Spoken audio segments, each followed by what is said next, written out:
नमस्कार, मैं पंडित मितेश पांडे। हरि ओम।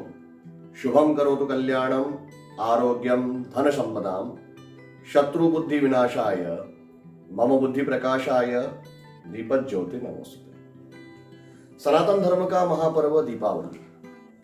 हम सनातन धर्मी अनादिकाल से इस पर्व को बड़े ही हर्षोल्लास से मनाते आ रहे हैं। कालांतर में परंपराओं में कुछ परिवर्तन हुआ, परंतु हमारे उल्लास में, हमारी उमंग में, हमारे उत्साह में दीपावली पर्व मनाने को लेकर कोई भी कमी कभी भी नहीं आई और ये अनादिकाल तक चलता रहेगा। इसी दीपावली पर्व के संबंध में कुछ चर्चाएं आज मैं आपसे करने के लिए उपस्थित हुआ। सबसे पहले इसके महात्मा पर चर्चा करते हैं। शास्त्रों में दीपावली पर्व मनाने के कई कारण बताए गए हैं, पर उसमें से जो मुख्य कारण है वे जो कुछ 2-3 कारण है वे आपके सामने रख रहा हूँ। सबसे पहले हम सभी लोग जानते हैं, भगवान श्री राम जब लंका से विजयी होकर अयोध्या आए थे तो शास्त्रों में लिखा है कि यह पर्व का समय ही था और उस विजयी आगमन के उपलक्ष्य में दीपावली पर्व मनाया गया था। इसके अलावा दूसरा कारण जो शास्त्रों में उपलब्ध होता है, समुद्र मंथन जब हुआ था उसमें जब लक्ष्मी जी का प्राकट्य हुआ था उसको भी ये दीपावली का दिन ही बताया जाता है, अर्थात कार्तिक मास के कृष्ण पक्ष की अमावस्या के दिन समुद्र मंथन से माता लक्ष्मी का प्राकट्य हुआ था। तो उस उत्सव स्वरूप में, माता लक्ष्मी के जन्मोत्सव स्वरूप में भी दीपावली पर्व मनाया जाता है। एक अन्य आधार भी प्राप्त होता है स्कंद पुराण इत्यादि ग्रंथों में। जब भगवान श्री विष्णु ने वामन अवतार के द्वारा बलि को परास्त किया तो फिर बलि का दया भाव देखकर भगवान ने बलि से कहा कि आप कुछ वर मांगना चाहें तो आप मांगिए। तो भगवान के कहने पर बलि राजा ने कहा कि आज का दिन, वो दिन भी कार्तिक कृष्ण पक्ष की अमावस्या ही था, आज के दिन जो भी दीपोत्सव के द्वारा हे श्री हरि आपकी आराधना करेगा, महालक्ष्मी जी की आराधना करेगा, आप ऐसा वरदान दीजिए कि उनके घर में महालक्ष्मी चिर स्थायी रूप से निवास करें। तो भगवान श्री हरि ने प्रसन्न होकर ऐसा वरदान दिया। तो ये मुख्यतः 3 कारण शास्त्रों में उल्लेखित होते हैं जिसके कारण से आप और हम लोग अनादिकाल से दीपोत्सव मनाते आ रहे हैं। दीपावली पर्व हम सभी लोग जानते हैं धन प्राप्ति के लिए मनाया जाता है, परंतु क्या यह धन केवल वो पैसे रुपये वाला धन है? इसको भी थोड़ा समझना चाहिए। देखिए, क्या हमारी स्वस्थ आयु, हमारे शरीर का स्वस्थ होना धन नहीं है? हमारे विचारों का स्वस्थ होना धन नहीं है? समाज में हमारा मान सम्मान होना क्या धन नहीं है? ठीक है, हमारे परिवार की सुख समृद्धि होना क्या धन नहीं है? विद्या की प्राप्ति होना क्या हमारे लिए संपत्ति नहीं है? और उसी प्रकार से जमीन जागीर इत्यादि होना क्या हमारे लिए संपत्ति नहीं है? तो केवल रुपए पैसे वाला धन नहीं, इस प्रकार के सभी संपत्तियां हमारे यहाँ चिर स्थायी रूप से निवास करे, ऐसी कामना के साथ, ऐसी प्रार्थना के साथ प्रतिवर्ष आप और हम सभी सनातनी महालक्ष्मी का पूजन करते आ रहे हैं। क्यों मनाया जाता है और किस लिए मनाया जाता है और ये लक्ष्मी पूजन में क्या क्या महात्मा हो सकता है, ये कुछ बातें मैंने अभी आपके सामने रखी। अनादिकाल से 5 दिनों का दीपोत्सव मनाया जाता आ रहा है, परंतु इस साल वह 5 दिन का दीपोत्सव 5 दिन का न होकर 4 दिन का रहेगा। इन 4 दिनों में हमें वह 5 पर्व मनाने रहेंगे। ये कौन कौन से 5 पर्व है? धनतेरस से दीपोत्सव की प्रारंभ हो जाता है। उसके अगले दिन रूप चौदस नामक पर्व मनाया जाता है जो शरीर की आरोग्यता के लिए होता है, शरीर के स्वस्थता के लिए होता है। फिर अगले दिन दीपोत्सव मनाया जाता है, दीपावली मनाई जाती है।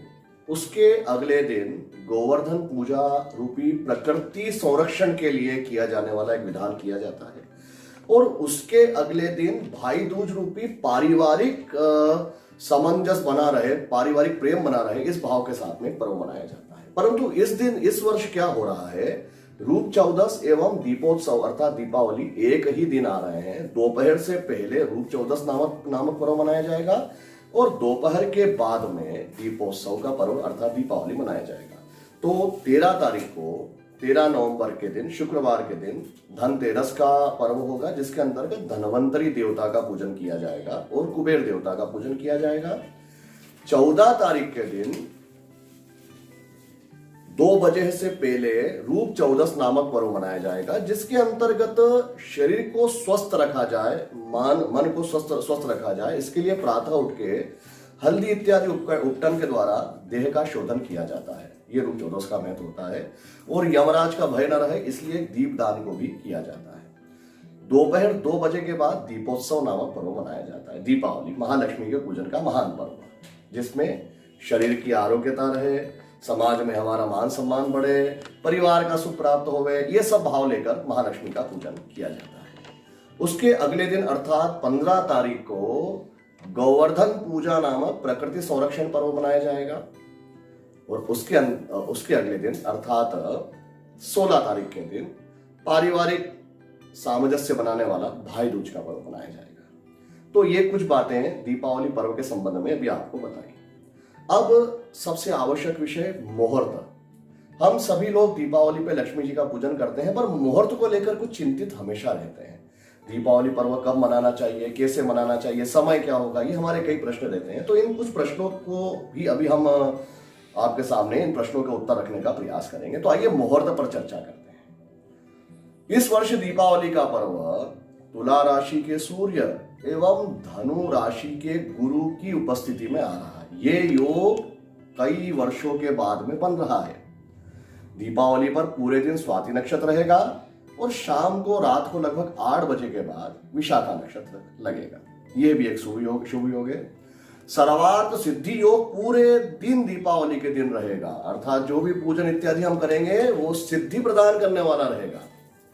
अब मुहूर्त 14 नवंबर 2020 शनिवार के दिन दोपहर में 2:17 के बाद अमावस्या तिथि अर्थात दीपावली पर्व प्रारंभ होगा। तो शास्त्रों के अनुसार जब अमावस्या लगती है जब ही लक्ष्मी पूजन का महत्व होता है। तो हमें लक्ष्मी जी का पूजन भी इस वर्ष 2:17 के बाद ही करना है। लक्ष्मी पूजन के अंतर्गत मुहूर्त क्या रहेगा? तो जैसे ही 2:17 पे दीपावली प्रारंभ होगी, हमें 2 बहुत अच्छे चौगड़िए मां लक्ष्मी के पूजन के लिए प्राप्त हो रहे हैं, लाभ एवं अमृत। ये 2:17 से 4:19 तक निरंतर हमें यह शुभ योग प्राप्त होगा। इस समय हम विद्यालय, कार्यालय इत्यादि जो हमारे अनुष्ठान हैं वहां पर पूजन इत्यादि कर सकते हैं। उसका फल हमें शुभ प्राप्त हो सकता है। घर की पूजन के लिए अथवा पारंपरिक पूजन के लिए प्रदोष काल के कुछ महत्व होते हैं, कुछ मुहूर्त होते हैं, उसके बारे में चर्चा करते हैं। जो दोपहर में पूजन करना चाहते हैं उनके लिए दोपहर का मुहूर्त बताया, जो शाम को पूजन करना चाहते हैं उनके लिए प्रदोष काल का मुहूर्त बताते हैं। दीपावली पूजन का सबसे अधिक महत्व प्रदोष काल एवं रात्रि काल में होता है। यह प्रदोष काल इस वर्ष 5:41 से प्रारंभ होकर 8:21 तक रहेगा। ये पूरा ही समय दीपावली पे लक्ष्मी पूजन के लिए श्रेष्ठ माना गया है। इसमें कोई चौगड़िया मुहूर्त देखने की आवश्यकता नहीं है, परंतु इसके अंतर्गत भी यदि आप चौगड़िया देखकर पूजन करना चाहते हैं तो आपको बता दें, जैसे ही 5:41 से प्रदोष काल प्रारंभ होगा तभी से हमें लाभ का चौगड़िया मिल रहा है और यह चलते चलते 7:19 तक हमें प्राप्त हो रहा है। मतलब 5:41 से प्रदोष काल में 7:19 तक हमें लाभ का चौगड़िया प्राप्त हो रहा है। इसी के अंतर्गत हमको स्थिर लग्न की प्राप्ति भी हो रही है। इसी समय में हमको स्थिर लग्न की प्राप्ति भी हो रही है। यह स्थिर लग्न हमें 5:59 से 7:48 तक प्राप्त हो रहा है। यह स्थिर लग्न कौन सा है? देखिए 12 राशियां होती है, 12 राशियों को 12 लग्न कहा जाते हैं। इसमें से 2 लग्न ऐसे हैं जिनको प्रमुखतः स्थिर लग्न बताया गया है। इसमें पूजन करने से स्थिर लक्ष्मी की प्राप्ति होती है।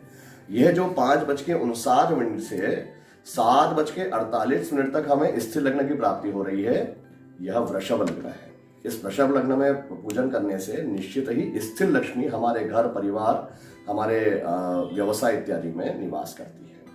यह प्रदोष काल का मुहूर्त हुआ। इसके बाद जो रात्रि काल में पूजन करना चाहते हैं उनके मुहूर्त के बारे में भी कुछ चर्चा कर लेते हैं। प्रदोष काल 8:21 पे समाप्त हो जाएगा। उसके तत्काल बाद निशीथ काल प्रारंभ हो जाता है, अर्थात रात्रि का पहला प्रहर। इसमें पूजन करने का भी अपना महत्व है। प्रदोष से लेकर रात्रि पर्यंत महालक्ष्मी के पूजन की शास्त्रों में आज्ञा की गई है, जैसा मैंने आपको पहले बताया। इस समय जो पूजन करना है इसके लिए मुहूर्त हमें प्राप्त हो रहा है 8:59 से रात को 12:12 तक। यहाँ पर हमें शुभ और अमृत के दो बहुत ही अच्छे चौघड़िए प्राप्त हो रहे हैं, जो 8:59 से प्रारंभ होकर रात्रि को 12:12 तक रहेंगे। तो जो रात्रि में पूजन करना चाहते हैं अथवा जिनके लिए अनुकूलता, समय की अनुकूलता रात्रि में होती है, वे इस समय में अपना पूजन पाठ कर सकते हैं, महालक्ष्मी का पूजन।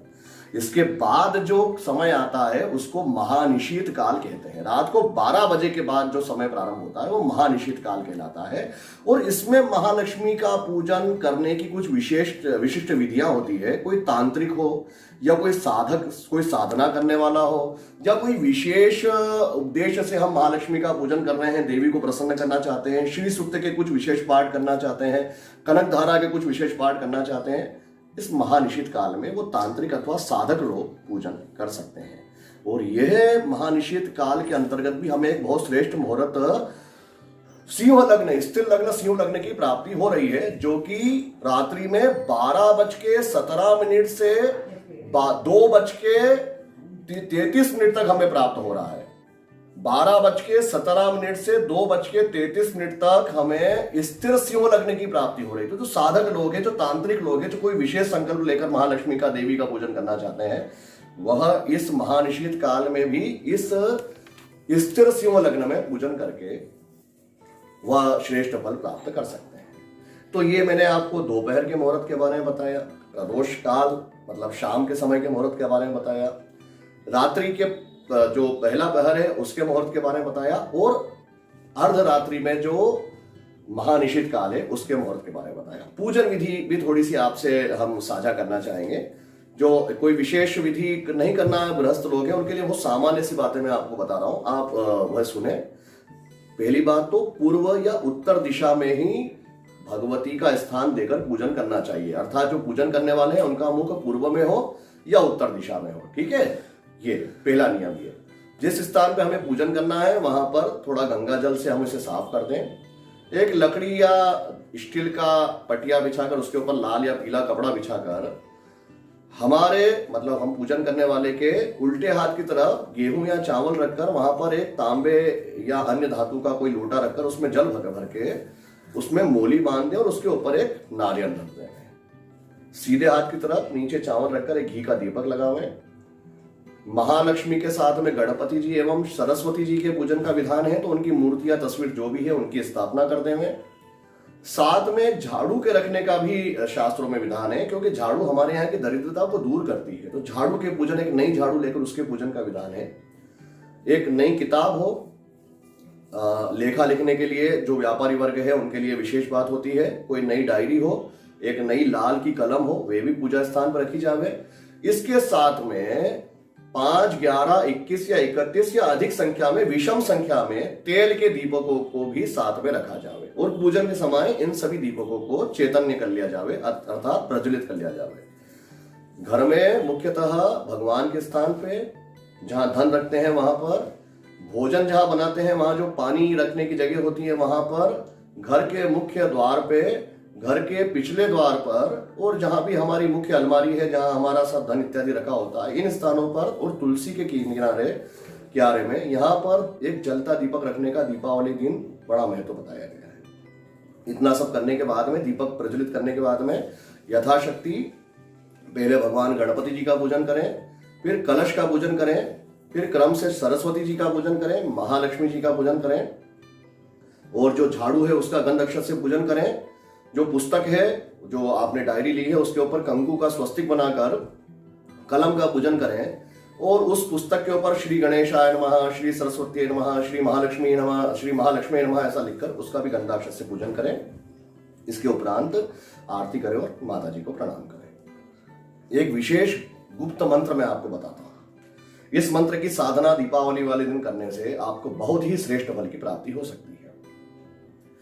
श्रीं ह्रीं श्रीं कमले कमलालये प्रसिद्ध प्रसिद्ध श्रीं ह्रीं श्रीं श्री महालक्ष्मी नमः। ये बड़ा दिव्य और बड़ा गुप्त मंत्र है। इस मंत्र को 11, 21, 51, 108 बार महालक्ष्मी की तस्वीर के सामने जपने से लक्ष्मी से उत्पन्न होने वाले जो भी कष्ट हैं वे दूर होते हैं और आपके यहाँ स्थिर लक्ष्मी की सदैव वास रहता है। तो ये कुछ बातें दीपावली के संबंध में हमने आपसे करी है। यदि आपके और कोई प्रश्न बनते हैं तो ये मेरा नंबर साथ में चल रहा है, आप इस पर फोन लगाकर संपर्क कर सकते हैं। आप सभी की दीपावली मंगलमय हो, आनंद रहे, आपके यहाँ हर्षोल्लास रहे और लक्ष्मी जी का सदैव वास रहे। इस कामना के साथ में मैं अपनी बात को यही विराम देता हूँ। धन्यवाद। जय गजानन, जय महाकाल, नमस्कार।